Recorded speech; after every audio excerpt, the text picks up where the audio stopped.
Herr Opitz, Ihr Weingut ist unter anderem für seine Süß- und Schilfweine bekannt. Wie sehen Sie denn den Markt für Süßweine in Österreich generell? Wir haben den Schilfwein erfunden, das kann ich mir auf die Schultern helfen, da bin ich sehr stolz darauf. Und wir hatten mit dieser Idee die Chance Robinson motiviert, nach Österreich zu kommen, zu einem Zeitpunkt, wo es noch nicht so en vogue war, über Österreich zu berichten. Und das hat uns in die ganz großen Köpfe der Weinwelt gebracht. Die ganzen Sommeliers und Weinfachleute schauen sich den Chances Robinson Weinkurs an und da ist unser Schilfwein als Musterbeispiel für eine andere Art der Süßweinproduktion als Beispiel gezeigt und das läuft um die ganze Welt und wir haben sicherlich damit auch also einen guten Beitrag für Österreich leisten können. Sie machen einen eigenen Meclan-Wein. Wie kam es denn zur Zusammenarbeit mit Meclan Boss Ron Dennis? Wir haben uns von Beginn an auf die internationale Bühne getraut und wir haben uns gesagt, England ist der wichtigste Markt. Da gibt es Sotheby's und Christie's, da werden die Weine auktioniert. Man weiß, die meisten Master of Wine kommen aus England. Und wir haben gesagt, wenn wir dort reüssieren, dann werden wir eben sicher erfolgreich sein. Und wir haben uns eben mit der Innovation des Schilfweines nach England getraut. Das hat sehr gut gefruchtet und wir haben dann auf einmal einen Mann, den Gerard Bassett, kennengelernt, jetzt auch Master of Wine, und der hat in Winchester ein Hotel eröffnet. Und das hat er Hotel Divin genannt, alles dem Wein gewidmet. Und da sind die Zimmer nicht nummeriert zum Beispiel, sondern da stehen Namen drauf von berühmten Weingütern, so wie Mouton Rothschild. Nur das kleinste Zimmer heißt Willi Opitz. Und da hat er uns zur Eröffnung eingeladen, da waren 40, 50 andere Spitzenleute der englischen Society noch dabei und mitten in der Nacht sagt er, komm runter, da ist einer ganz begeistert von deinen Weinen und das war kein geringerer wie der Ron Dennis. Und er hat gesagt, was ist ein Schilfwein? Was ist ein roter Eiswein? Was ist eine rote Trockenbeerenauslese?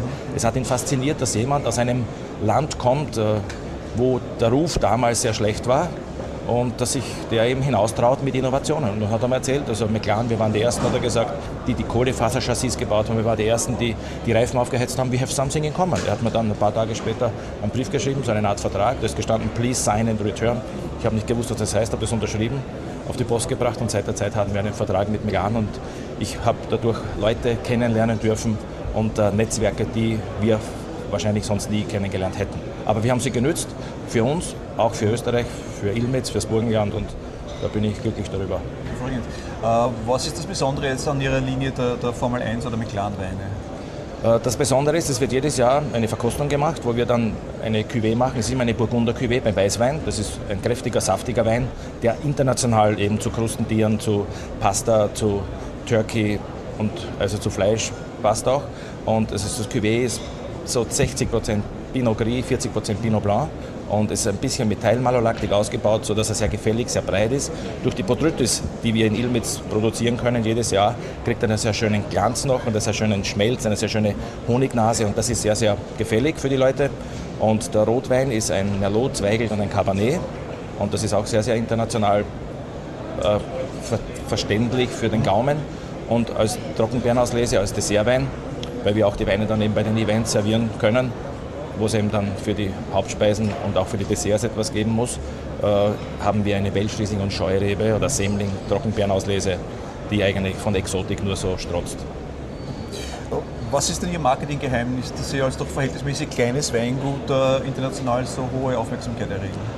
Das Wichtigste ist, um überhaupt einen Fuß vor die Tür setzen zu können, ist, dass man in der Lage sein muss, ein ordentliches Produkt herzustellen. Und da hat uns der liebe Gott eine Gabe gegeben und mit dem Klima, wo wir in Ilmenitz vorfinden, dass man wirklich ausgezeichnete Weine machen kann und besonders Süßweine. Und wir sind ganz stolz, dass Sie auch als erster Österreicher zum besten Süßweinbetrieb der Welt in London gewählt worden sind.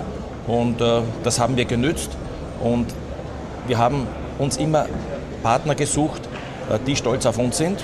Wenn man zu Harrods geht, die haben 10 Weine von Österreich, 18 von unserem Keller. Momentan fliegt British Airways First Class mit unserem Wein. Wenn man bei Bill Clinton im Weißen Haus gewesen ist, hat man den Mr. President gesehen. Also wir haben uns immer wieder Plätze ausgesucht, wo die Leute gestaunt haben, wie kommt da der Opitz hin. Und das ist eine Strategie, exklusiv zu sein, nicht teuer. Unsere Weine kosten von 6 bis 12 Euro.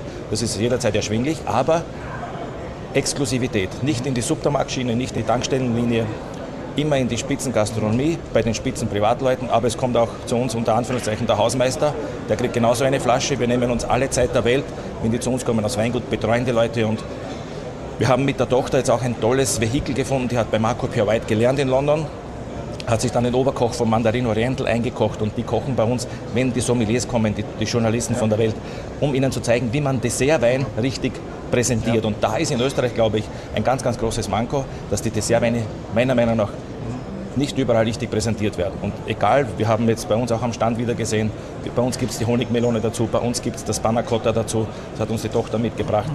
Und es ist ganz einfach wichtig. In England gibt es kein Essen, ohne Dessert. Und in Österreich muss man sehr oft Rotwein oder Weißwein zum Dessert trinken. Und da ist ein großer Nachholbedarf und es schlummert auch eine große kulinarische Bombe im Positiven für den österreichischen Gaumen. Da sollte man mehr noch tun. Und ja, wir bleiben exklusiv. Das größte Achievement oder die größte Leistung, das schreibe ich mir auf die Schultern, ist, wir haben die Kraft gehabt, nicht größer zu werden. Wir haben jetzt 17 Hektar, das ist meine Fläche. Da machen wir 60.000 Flaschen und die versuchen wir auf den guten Plätzen der Welt zu verteilen. Job, jetzt vielen Dank und weiterhin alles Gute. Dankeschön. So.